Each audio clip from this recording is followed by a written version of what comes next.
할렐루야, 반갑습니다. 하동예양교회 강치영 목사입니다. 오늘도 성도님들의 삶 속에 하나님의 은혜가 넘쳐나시기를 바랍니다. 기도하며 승리하시고 기도하며 응답을 누리시기를 간절히 축복합니다.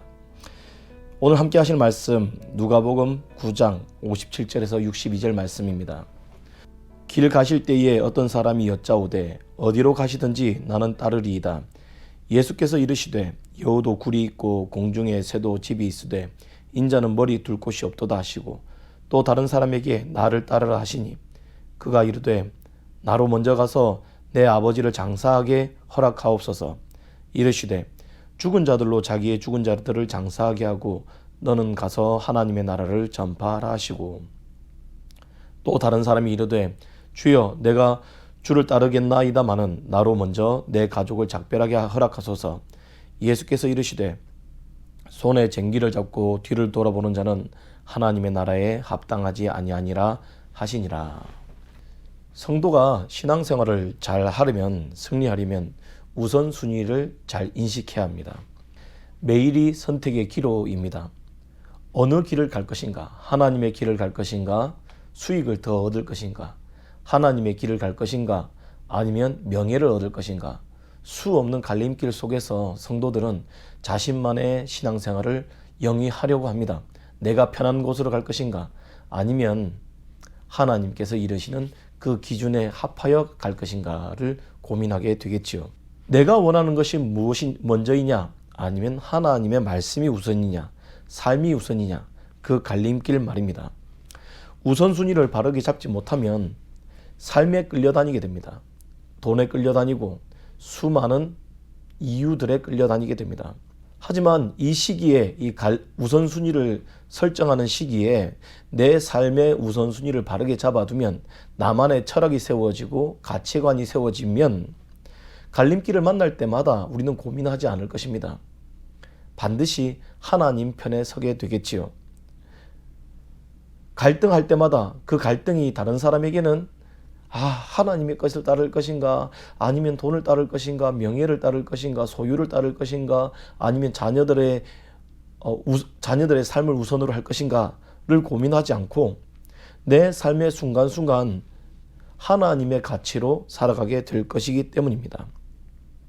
신앙생활은 어쩌면 끊임없는 갈등의 연속인 것 같습니다. 이 갈등 속에서 성도는 성장해 나가고 또 성숙해 나갑니다. 성도들이 하나님께서 주시는 복과 은혜를 누리기 위해서라도 우리의 신앙생활이 잘 유지되고 성장해 나가고 성숙해 나가게 하기 위해서라도 우리는 우선순위를 점검해야 합니다. 오늘 말씀, 예수님께서 제자들을 부르실 때 혹은 사람을 부르실 때 각자의 이유가 있습니다. 아버지에게 가서 인사를 하게 해달라, 아니면 가족과 이별하게 해달라 라고 할 때 예수님은 뭐라고 하십니까? 손에 쟁기를 쥐고서 뒤를 돌아보면 합당치 않다라고 하시죠. 또 죽은 자들로 죽은 자를 장사하게 하고 너는 나를 따르라 라고 말합니다. 이 말의 의도가 무엇입니까? 즉 예수님께서 그들에게 부여하는 일에 그들이 최선을 다하기를 원합니다. 그들이 다른 곳에 집중하지 않고 하나님이 그들의 삶의 최우선이길 바란다 이 말이지요. 우리가 신앙생활하는 데 있어서 수많은 요소들이 하나님을 따르는 데 방해로 작용을 합니다. 내가 소중하게 생각하던 건강, 혹은 가족, 혹은 재물, 혹은 명예가 하나님을 따르는데 내 발목을 잡게 됩니다. 즉흥적인 감정으로 우리는 행동하지 말아야 합니다. 누가복음 9장 57절에서 58절에 길 가실 때에 어떤 사람이 여짜오되 어디로 가시든지 나는 따르리이다.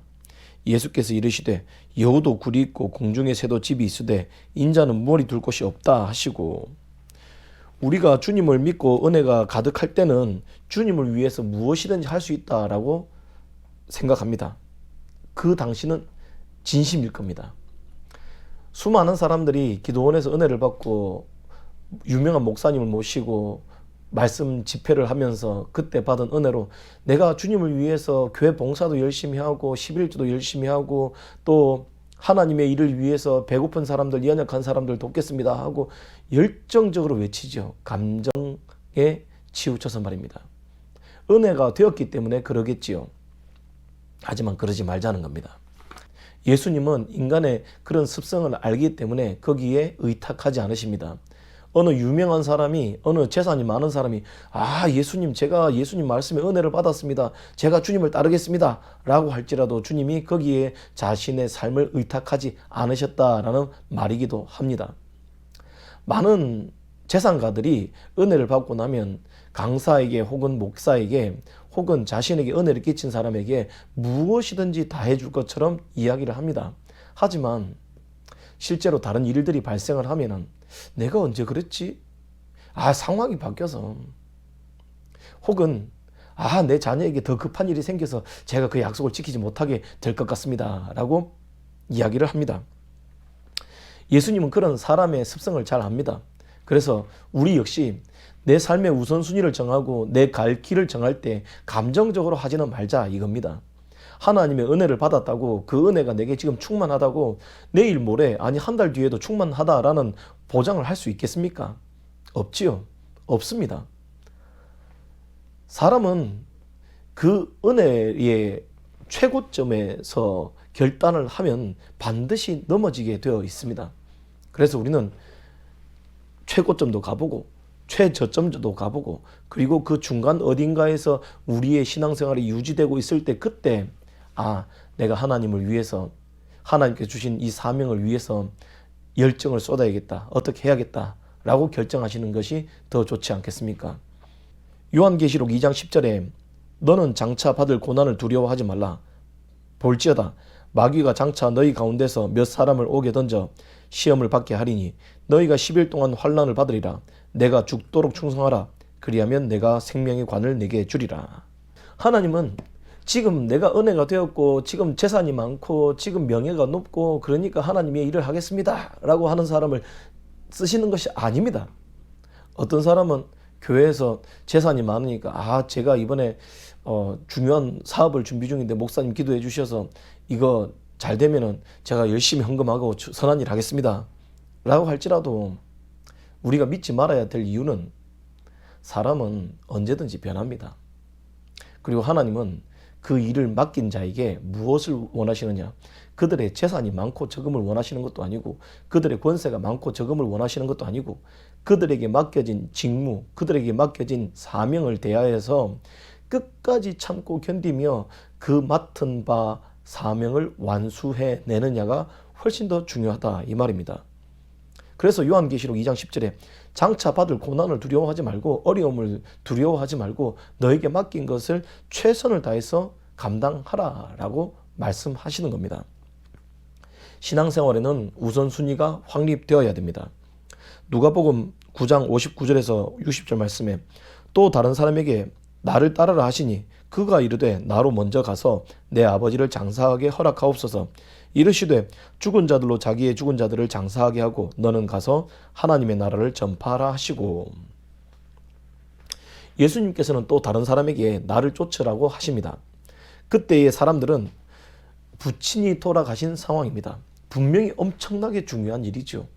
부모님께서 돌아가셨는데 어찌 그걸 모른 척하고 주님을 따를 수 있겠습니까? 참으로 어려운 순간입니다. 그럼에도 불구하고 예수님은 지금 당장 너의 결단이 하나님께로 향해야 한다라고 말씀해 주시는 것 같습니다. 하나님의 명령이 내 삶의 최우선이어야 함을 알려주시는 부분이지요. 성도에게도 삶이 중요합니다. 부모와의 관계가 중요하고 가족이 중요하고 자녀가 중요합니다. 하지만 그것보다 훨씬 더 우선되는 것은 바로 하나님의 말씀입니다. 하나님께서 각자에게 주신 직무다 이 말입니다. 많은 목회자들이 이것을 가지고 교회에서 봉사하는 것이 자신들의 하나님 앞에서 가장 우선시해야 되는 것으로 이야기합니다.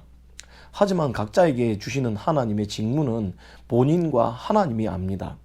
그리고 교회에서 주어지는 직분은 그 일을 위한 하나님의 일을 위한 훈련의 단계라고 생각하면 더 좋을 것 같습니다. 성도에게 하나님의 말씀은 절대적입니다. 하나님은 인류에게 원하시는 것이 무엇이라고 했습니까? 믿음이죠. 그런 하나님께서 성도에게 계시하시는 방법이 무엇입니까? 바로 하나님의 말씀입니다. 그 말씀을 붙잡고 나아갈 때 성도는 하나님의 뜻을 알게 되고 하나님의 뜻대로 살아가게 되지요. 그런데 하나님의 말씀이 우선이 되지 않고 차순위가 되면 하나님께서 말씀하시기 더 어려워지는 악순환이 시작됩니다. 마태복음 6장 33절에 그런즉 너희는 먼저 그의 나라와 그의 의를 구하라. 그리하면 이 모든 것을 너희에게 더하시리라. 성도가 우선적으로 먼저 해야 할 것이 있음을 기억해야 합니다. 먼저 해야 할 것, 그것은 무엇입니까? 하나님의 말씀입니다. 하나님의 뜻입니다. 우리가 무엇을 하든지 우선적으로 행동해야 될 가치는 바로 하나님의 말씀에 있음을 기억하시기 바랍니다. 누가복음 9장 61절 62절 또 다른 사람이 이르되 주여 내가 주를 따르겠나이다마는 나로 먼저 내 가족을 작별하게 하소서. 예수께서 이르시되 저 손에 쟁기를 잡고 뒤를 돌아보는 자는 하나님의 나라에 합당하지 아니하니라 하시니라. 선수가 경기에서 승리하려면 자신의 목적, 즉 우승을 향해서 최선을 다해야 합니다. 온 힘을 쏟아야지요. 다른 것에 눈을 두거나 마음을 빼앗길 틈이 없습니다. 그래야만 경기에서 좋은 성적을 거둘 수 있습니다. 본문 속에서 주님은 부르심을 입은 사람은 부르심에 합당하게 달려가기를 요청합니다. 주변 상황을 살피고 환경을 탓하면서 이래서 못하고 저래서 못하고 이런 핑계를 대지 말라고 하는 겁니다. 목적지를 정해두었으면 주변에 있는 상황들이 나를 흔들지 못하고 오직 하나님께만 향하는 삶을 살아야 한다라고 말해주는 것이죠. 하나님의 말씀을 놓치게 되면 우리가 아무리 선한 의도를 가지고 내 기도가 엄청나게 쌓여 있어도 놀라운 경험을 가지고 있어도 우리는 결국 목적지를 놓치게 될 것입니다. 그러므로 성도들은 삶의 우선순위가 항상 하나님의 말씀이어야 합니다. 쟁기를 들고서 목적지 정확하게 저 밭의 끝점을 보지 않고 쟁기질을 하게 되면 쟁기는 좌로 치우치든지 우로 치우치든지 아니면 고랑이 빼뜰 하게 된다 이거죠. 손에 쟁기를 잡고 다른 곳을 쳐다보면은 목적지로 갈 수 없다라는 말이기도 합니다. 성도들이 살아가야 하는 삶 속에서 우선순위가 정해지지 않으면 하나님을 쫓아가지 못하게 되고 하나님을 쫓아가지 못하다 보면 자꾸 세상에 기웃기웃하게 됩니다. 하나님의 말씀 외에 다른 곳에 집중하다 보면 우리는 하나님을 놓쳐버리게 되고 결국 내 신앙생활의 방향은 하나님 외에 다른 곳으로 향하게 될 것이다 라고 이르는 말이죠. 빌립보서 3장 12절에서 14절에 내가 이미 얻었다 함도 아니요 온전히 이루었다 함도 아니라 오직 내가 그리스도 예수께 잡힌 바 된 그것을 잡으려고 달려가노라. 형제들아 나는 아직 내가 잡은 줄로 여기지 아니하고 오직 한 일 즉 뒤에 있는 것은 잊어버리고 앞에 있는 것을 잡으려고 표대를 향하여 그리스도 예수 안에서 하나님이 위에서 부르신 부르심의 상을 위하여 달려가노라. 아멘. 온전히 이루었다는 말이 무엇입니까? 목적지에 도달했다라는 말이죠. 표대. 이 표대 말의 어원은 스코폰이란 말인데 이는 사람이 그 눈을 고정시키는 목표 지점을 말합니다. 즉 바울이 이야기하는 것도 동일하죠. 내 목표 지점을 향하여서 흔들림 없이 달려가겠다라는 말입니다. 아직 온전하게 이루어지지 않았기 때문에 나는 예수 그리스도께 잡힌 바 되어서 내가 달려가야 될 길, 내 표대를 향하여서 나의 목적지를 향하여서 그 어떤 것도 신경 쓰지 않고 달려가겠다. 신앙생활을 이어나가겠다라는 의지로 풀이됩니다. 바울은 이 구절에서 영적인 경주에 있어서 표대는 그리스도 안에서 자신이 가야 할 길, 곧 사명을 이야기합니다.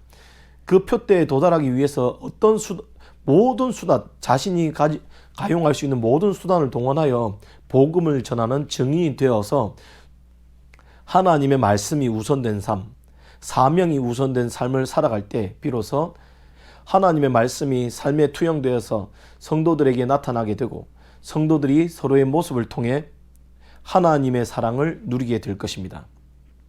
그러므로 사랑하는 성도 여러분, 하나님의 말씀을 붙잡고 그 말씀에 집중하시기 바랍니다. 다른 가치, 다른 것들로 내 삶이 흔들리지 않게 하시기 바랍니다. 마지막입니다. 마가복음 14장 37절 38절. 돌아오사 제자들이 자는 것을 보시고 베드로에게 말씀하시되 시몬아 자느냐 내가 한 시간도 깨어 있을 수 없더냐 시험에 들지 않게 깨어 기도하라 마음에는 원이로되 육신이 약하도다 하시고, 기도가 없는 사람은 깨어있기 힘들다라는 대목으로 이해할 수 있습니다. 영적으로 잠이 들게 되고 또 지혜와 눈이 닫히게 될 겁니다. 상황을 분별하지 못하게 되고 내가 하나님의 말씀을 쫓아가는지 아니면 내 쾌락과 내 즐거움을 쫓아가는지 분별하지 못하게 되는 것이죠. 그러면 어려움을 만났을 때 하나님 앞에 기도하며 하나님의 방식으로 해결해 나가지 못하게 되고 나의 방법, 나의 계산으로 해결해 나가게 됩니다. 결국에는 하나님이 먼저가 아니라 내가 먼저인 삶을 살게 되는 것이죠. 하나님께 내 시선을 고정시키고 그리고 내가 깨어서 하나님의 말씀을 분별할 수 있도록 기도하시기 바랍니다. 각자의 자리, 각자의 장소, 각자의 시간에 열심히 빼놓지 말고 빼먹지 말고 기도하시기를 간절히 축복합니다. 하나님의 말씀이 우선된 삶을 살아가기 위해 그 말씀에서 흔들리지 않기 위해 나의 걱정과 나의 습관이 하나님의 말씀보다 더 우선이 되지 않도록 하기 위해 우리는 깨어 기도해야 합니다. 깨어 있기 위해 기도해야 합니다. 그리고 날마다 그 기도의 분량을 쌓아 나가셔서 깨어서 그 믿음을 지키시고 하나님의 말씀이 우선된 삶을 살아나가시기를 간절히 축복합니다. 기도하겠습니다. 하나님 아버지, 하나님의 말씀이 우선된 삶을 살아가기를 원합니다. 내 기준과 내 생각이 우선된 삶이 아니라 하나님의 방식으로 하나님이 원하시는 길로 하나님이 원하시는 일들을 감당할 수 있도록 은혜 베풀어 주시옵소서.